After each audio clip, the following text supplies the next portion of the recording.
Morada nova, um toque de amor no seu coração.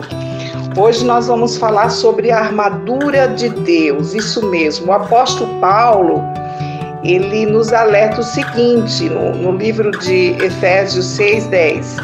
No demais, irmãos meus, fortalecei-vos no Senhor e na força do seu poder. Revesti-vos de toda a armadura de Deus, para que possais resistir contra as astutas ciladas do diabo.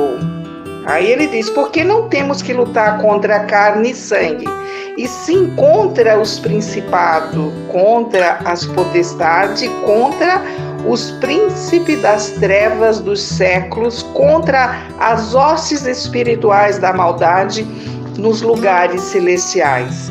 Então aqui ele fala dessa armadura, que nós temos que nos revestir da armadura de Deus, e ele explica que a nossa luta não é contra a carne. Então o que ele está dizendo? Que a nossa luta não é contra o nosso próximo, não é contra as pessoas que se levantam contra nós, porque normalmente essas pessoas elas estão sendo usadas pelo inimigo de Deus, né, para nos trazer contenda, para nos separar de amizades, de casamentos, de várias situações. Então, são hostes espirituais que usam a vida das pessoas, e a nossa luta não é contra essas pessoas. Então, nós vamos falar um pouquinho aqui sobre essas armaduras, né? Quando ele fala aqui do capacete da salvação, então, esse capacete que nós temos que nos revestir, a fé, né? A fé no Filho de Deus, que nos garante a salvação. Esse é o primeiro passo. E esta é a convicção da salvação, independente das situações, né? Das situações que aconteçam, deve ser realmente selada em nosso espírito.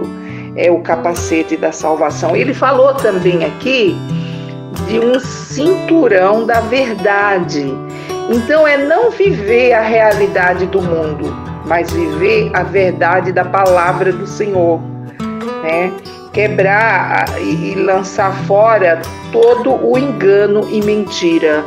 O linguajar do cristão não pode ter mentira, né? Então nós temos que ser pessoas de verdade, que falem a verdade.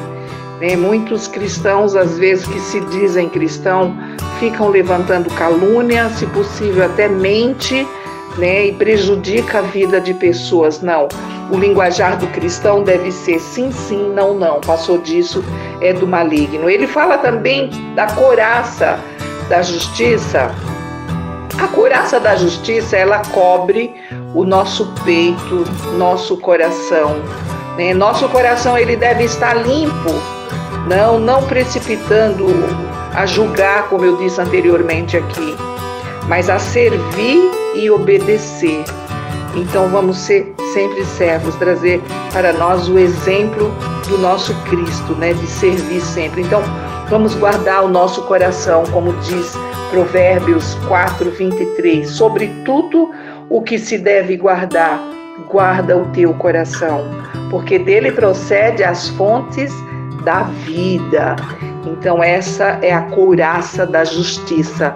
Seja justo, seja uma pessoa justa, porque como imagina a sua alma, assim ela é.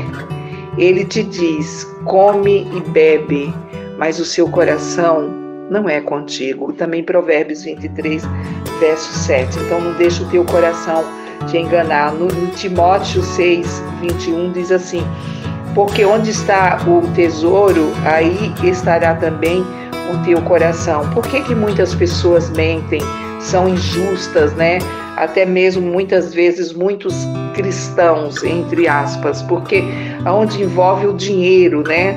Então a palavra também diz, até em Timóteo mesmo, que o dinheiro é a raiz de toda a amargura. Então muitas vezes as pessoas mentem, né? São injustas com outras pessoas, sempre há envolvimento de dinheiro. Ele fala também para que nós calçássemos calçados os pés do Evangelho. O que é realmente esse calçar, né, os pés do Evangelho? Jesus disse, né, para os seus discípulos, antes dele subir, pós a sua ressurreição: ide por todo o mundo e pregai o Evangelho a toda criatura. E ele vai falando: esses sinais seguirão para os que crerem. Então isso é você realmente calçar, né, o Evangelho, é se revestir mesmo e saber a importância do ide por todo mundo e pregar o Evangelho, né?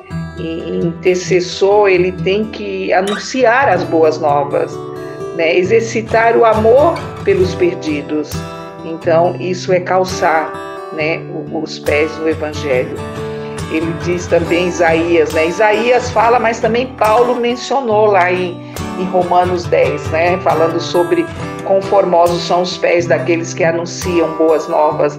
O que os humanos nas guerras usam como escudo para se proteger, né? Põe aquele escudo na frente. Ele fala do escudo da fé. Então a defesa contra os dardos inflamados do inimigo, que Paulo fala, é a fé. É você crer que realmente essas coisas não vão te atingir, porque você tem fé em um Deus que te protege de todos esses dardos inflamados do maligno. Então esse é uma armadura também, é o escudo da fé. A espada do Espírito, ele falou também da espada do Espírito, é a palavra de Deus. Por isso é importante nós estarmos familiarizados com a palavra de Deus. Amados, leiam a Bíblia, orem, se aproxime de Deus, procure conhecer cada vez mais o teu Deus através da palavra, porque a palavra de Deus, ela é uma espada de dois gumes. Então a palavra de Deus sendo o único instrumento de ataque, né, da armadura. É isso mesmo. Ela é o único instrumento de ataque da armadura. Lembramos quando Jesus estava numa batalha contra o diabo no deserto, né, na tentação ali de Jesus, em Mateus 4, ele não usou força, mas ele usou a palavra do Pai, porque ele sabia e ele tinha o conhecimento da palavra, porque a palavra de Deus, ela é viva e eficaz, né? Diz também lá em Hebreus, viva e eficaz. É mais cortante do que qualquer espada de dois gumes e penetra até o ponto de dividir a alma do espírito, juntas e medula, e é apta para discernir os pensamentos e propósito do coração. Então, queridos, vamos nos revestir de toda a armadura de Deus para que possamos resistir o dia mau. O dia mau vem para todos nós, para todos. Não importa se a tua conta está gorda no banco, se o seu casamento está tudo bem. Eu quero te alertar de uma coisa: dias maus vêm para todos nós. Sempre vai vir uma situação que vai nos deixar sem chão. Mas aqueles que estão revestidos de toda a armadura de Deus, nós vamos resistir os dias maus. Porque quem não tem essas armaduras, elas entram em depressão, elas entram em desespero, elas ficam totalmente depressivas, angustiadas, porque não tem armas para lutar. Então fica esta palavra de poder para que você hoje, né, venha se revestir verdadeiramente da armadura de Deus. Fiquem com Deus e que o Senhor os abençoe.